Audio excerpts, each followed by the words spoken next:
Okay, we'll call the meeting to order. We'll start with roll call. Jeremy Weller. Here. Dave Walbrenner. Here. Becky Engel. Here. Brian Jones. Here. Jan Weidrich. Here. And Christina Shark is here, and Morgan Brown is absent. Next, we'll move to adoption and agenda and declaration of quorum. Motion to adopt. Second. We have a motion and a second. Are there any other discussions? If not, those in approval, please raise your right hand. Opposed, same sign. Motion passes. Next is citizen speak. I do not have any green cards. Is there anybody present that would like to speak to the board tonight? If not, we'll move on from that. Next is consent agenda. I move to approve the consent agenda. Second. We have a motion and a second. Any other discussion? If not, all those in favor, raise your right hand. Opposed, same sign. Motion passes. Next, we have board priority to be the best. We will create a positive learning and working culture for stakeholders and embrace our community partners through communication and transparency. We have a couple of action items here. The first one is the Dalma Edition naming. Thanks, Christina. We have a committee coming forward that's going to give the board their recommendation of what we should name our new addition on the campus of the Dalma campus. We had a great committee put forward, and I appreciate Steve Zimmerman's leadership on this, and Becky also was a board member that was on the committee as well. And so I'll turn it over to Steve. All right, we'll start with some introductions. Sarah DeMuth. Steve Zimmerman, principal of Liberty Elementary. Sarah Miller. All right, dear members of the Ottumwa Community School Board, as the appointing leader of the naming committee tasked with choosing a name for the district's new building, Our community strove to find a name that resonates with Ottumwa's rich history, emphasizing educational excellence and instills a sense of community pride. The process leading to this decision has been thorough, inclusive, and deeply rooted in the values we hold dear. From the onset, we were committed to inclusively ensuring representation from each grade level. We had representation from Ottumwa, Liberty, parents, and students and community as well. The journey began in October, marking by brainstorming sessions, a local historian's insight, and a community survey designated to capture the essence of Ottumwa. This collaborative effort allowed us to consider diverse perspective, ensuring the name would reflect our community spirit. After narrowing down numerous suggestions, we arrived at Farney Elementary. This choice is not arbitrary. It is rooted in the legacy of Helen and Charles Farney, who dedicated their lives to our community and were committed to ensuring children could achieve their future dreams. Helen Farney was a 1904 graduate of Ottumwa High School, and Charles Farney, a 1895 Ottumwa graduate. They left an indelible mark on our community. Despite having no direct descendants, their commitment to Ottumwa is unparalleled. Helen established a trust fund in 1980, providing over $6.5 million in scholarships to more than 1,100 students, predominantly from Ottumwa. The Farney's family impact extends beyond education. They donated generously to the YM Pool, Ottumwa Regional, and the local Boy Scouts of America. Their annual contributions beautify Ottumwa with trees, flowers, and shrubs. The Farney legacy reaches into the realms of art, with Helen's collection enriching local institutions. Given these extensive contributions, the naming committee strongly believes that Farney Elementary is an appropriate name for the new building project. It encapsulates Ottumwa's history, educational aspiration, and community pride. This name will serve as a daily reminder to our students of the impactful legacy they are now a part of and the responsibility to carry that forward.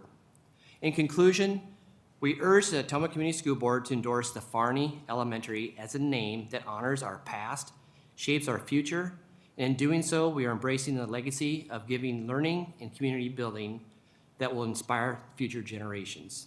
Thank you for your time for this consideration. Any questions for the committee? What did the Farneys do? I mean, through their lifetime, do we know? What's that? What Dave? did the Farneys do in their lifetime? I mean, as far as professions? Yeah, sure. And Steve, jump in too. The research I have on it is that his main things were he was involved in Oklahoma and oil was one of his main. I think also was it electrical? Yeah, so when they were here in Ottumwa, he served on the Steam and Electrical Committee for the town of Ottumwa. And then they moved to Oklahoma, and that company was dissolved, and then at that point, he started investing in oil, is my understanding. Yeah.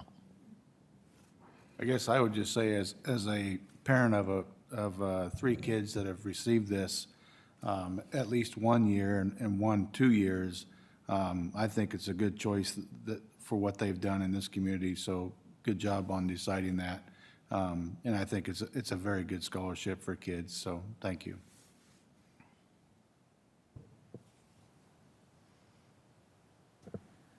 Okay, if there are no other comments, this is an action item. I make a motion that we approve the addition naming to Farney Elementary. Second? We have a first and a second. Is there any other discussion? If not, all those in favor, raise your right hand. Those opposed, same sign. Motion passes. Thank you. Thank you. Thank you. Thank you again, the committee. And one thing we'll also make sure we do is so kids learn about their history, as we'll have a lot of information about the family in the building as well. So. Okay. Up next is the first reading of a board policy.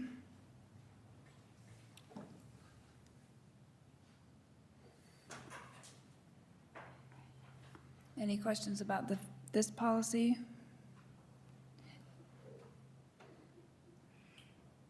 I'd make a motion to approve board policy as presented. Second. Any other discussion? If not, those in favor, raise your right hand. Those opposed, same sign. Motion passes. And then we also have 7 policies here presented for the second reading.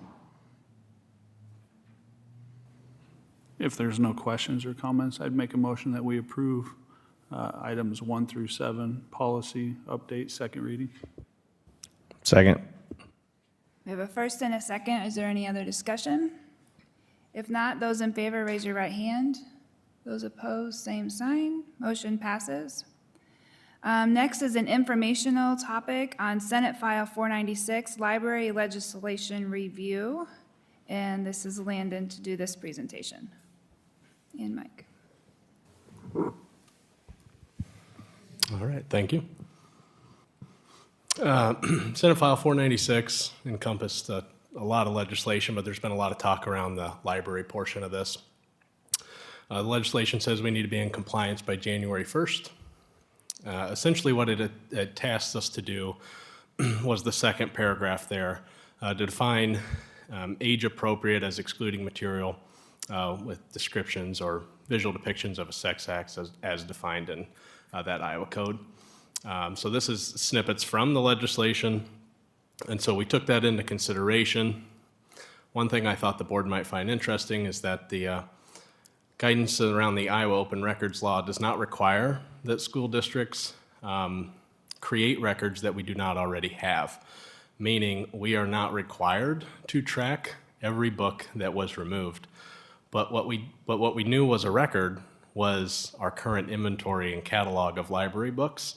So the last thing we wanted was for that to become a public record that shows through a process of weeding books, we remove hundreds of books every year. And those weren't all directly removed because of the Senate file. So one thing to look at is we get a lot of questions around what happens if a book meets this criteria that was found. Essentially, as it says here, a first violation is a written warning to the Board of Education or to the employee, and a subsequent violation could result in a hearing by the Board of Educational Examiners. So here's kind of a little bit about our data. I want to kind of give a shout out to our district librarians. I've met with them and just feel really confident in the work that they already do on an annual basis. I did not know this going into this, but the librarians follow what's called a MUSTI protocol. What does MUSTI stand for? It stands for the following: misleading, ugly, superseded, trivial, irrelevant, and may be obtained elsewhere. So when you kind of break that down, I spent way too much time looking into this MUSTI protocol, but a couple of the snippets here, I kind of deferred, look at the very last bullet here that says to weed books that reflect racial and gender bias. This is something our district librarians have been doing for long before a Senate file told us to do that. And therefore, many, many books that we're seeing school districts remove across the state are not books that were in our libraries. And so again, give a lot of credit to our librarians for doing that. I'm just going to kind of jump right to it. Across the 61,000 books we have in our library, we've identified 30 books that would meet this criteria in Senate File 496, and we have removed those books. Just kind of as a comparison here, again, I mentioned that districts are not required to provide the list, but many districts are. You can see that our average of 30 is pretty in line. The average amongst the 38 school districts across the state that have reported, the average is 32.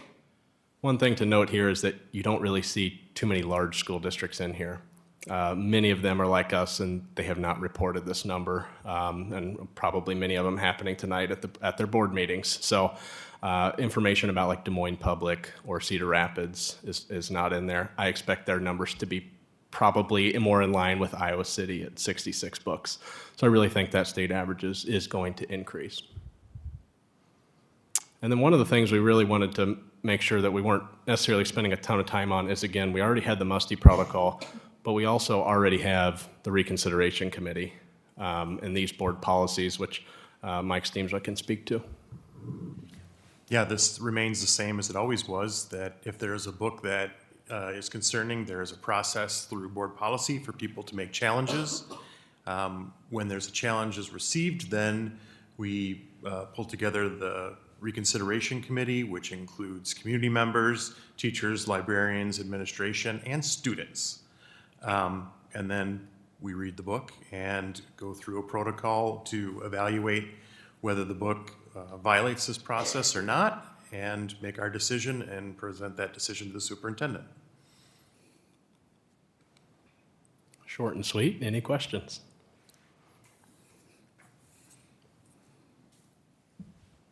Thank you. Thank you, Landon and Mike. Okay. Up next, board priority. Through the board's financial stewardship, we will provide operations, technical, and curricular resources to staff, teachers, and administrators so that all students have consistent and sustained achievement. There's a few action items here. The first one is an SBRC application. John. Okay, thank you. Every year, we have the option to submit to the SBRC, which is the School Budget Review Committee at the state, request for more spending authority.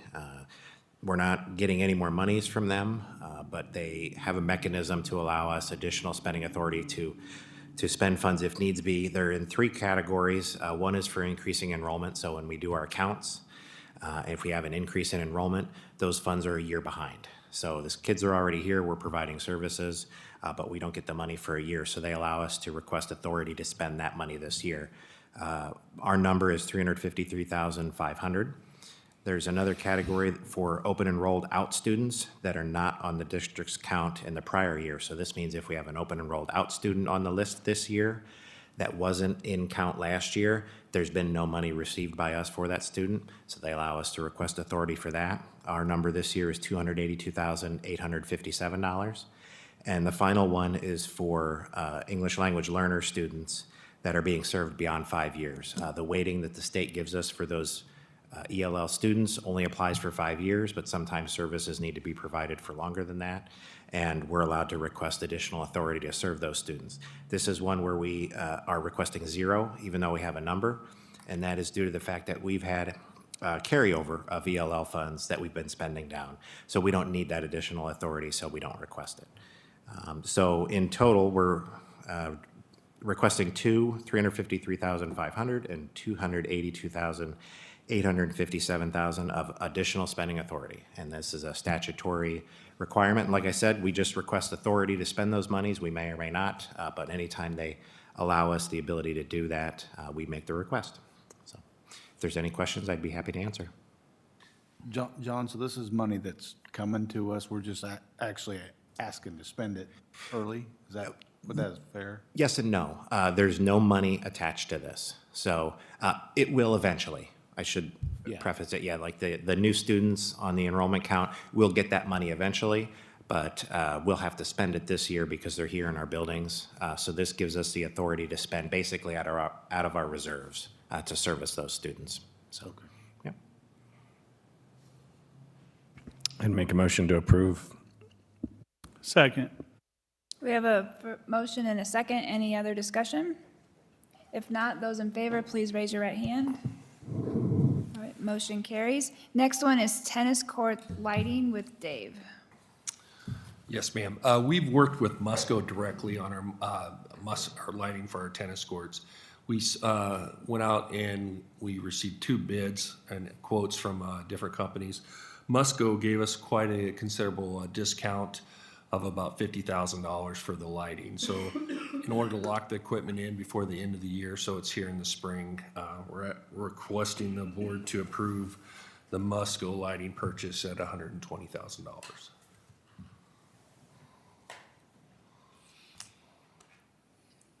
I make a motion to approve. Second. We have a motion and a second. Any other discussion? If not, those in favor, please raise your right hand.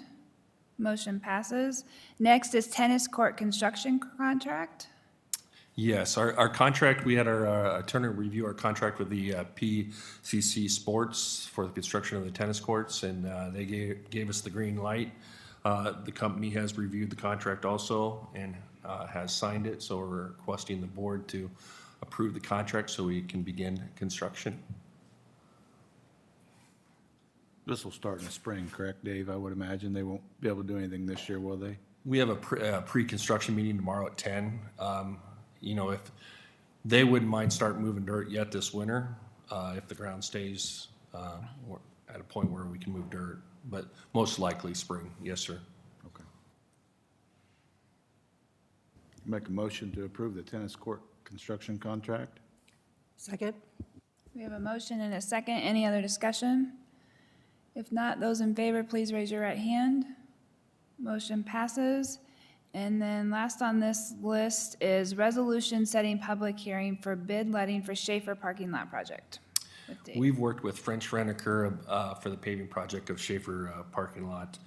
This will allow us to send out bids. Bids will be due on January 16th at 2 o'clock, and then we would bring those bids back to the board on January 22nd. The estimate between $7 and $10 per square foot, and this is about a 57,000 square foot parking lot.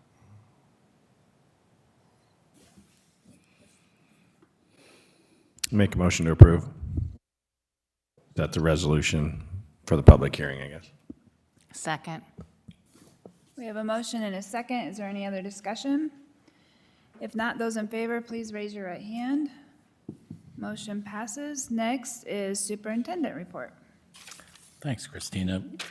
Really, I don't have a lot of updates for the board. We talked about a lot of the updates Friday, but I guess I just wanted to wish everybody the holiday season happy holidays, and I hope you have a wonderful holiday season as well. So I really don't have anything, Christina. Happy holidays to you. Thank you. Any board member topics? I have a couple of things. I just wanted to, first of all, start by thanking everybody that was involved with our Thanksgiving lunch that we had. It was done through the high school this year. It was, we got out about 3,400 meals this year. The cooks that was part of this up there, as you guys will see, there's some pictures up there that I'd sent to Jeremy that's he's putting up. The cooks that prepared these meals, along with Becky and some of our cooking staff in the back, they said that they've never had it so easy, that they got done very quickly, that the things in our kitchen was very useful to them, and they were so happy to use it. There'll be a few other kinks to work out as far as getting out and getting the meals out and stuff like that, but the kitchen was a blessing. And I thank all the kitchen staff and everybody that participated in that. Brad, I seen you there. Mike, thanks for all the help. I want to thank the basketball team. Joe and Carmel's been there for several years now. They bring the girls down, and they do a great job. We had football players there, and forgive me if I forget anybody. Indian Hills basketball team came down, and they actually come down on 2 different shifts and went through the lines to prepare meals. And that's usually the thing that takes the longest, is getting those meals to get them packed up and get them out. But it went very well. We had indoor seating this year, which we haven't had since COVID. So it was nice to have that. And so I look forward to continue that. And it's just a huge growing thing. It's a huge need in this community. So I thank all the people that was involved in that. And one of the pictures you seen was one of our janitors from the high school who got called in to unlock the bathrooms, and actually ended up putting him to work. So he enjoyed doing it, and was amazed about how the process went through. And then the other thing was, I think as everybody knows, that there was a substantial fire with kids in our neighborhood. And so I just want to thank, we had some staff that stepped up. Mike and Christy and Aaron and other people was there first thing. As a responder, my wife and I are first responders for the Red Cross. This was a very hard thing to deal with, but our school district was first in line there to help these people. So I just want to thank the people that was involved in that, and we're continuing to help the people. And there's not much something harder to deal with at this time of year, especially around Christmas, than something like that. So again, thanks to everybody involved in helping these families with this. And then our hearts and prayers go out to the family that was in the auto accident too. That's all I have. Thanks, Brian. Anything else? All right, if there's nothing else, I'll accept the motion to adjourn. So move. Second. There's a first and a second. Any other discussion? If not, those in favor, please raise your right hand. Motion passes. We are adjourned.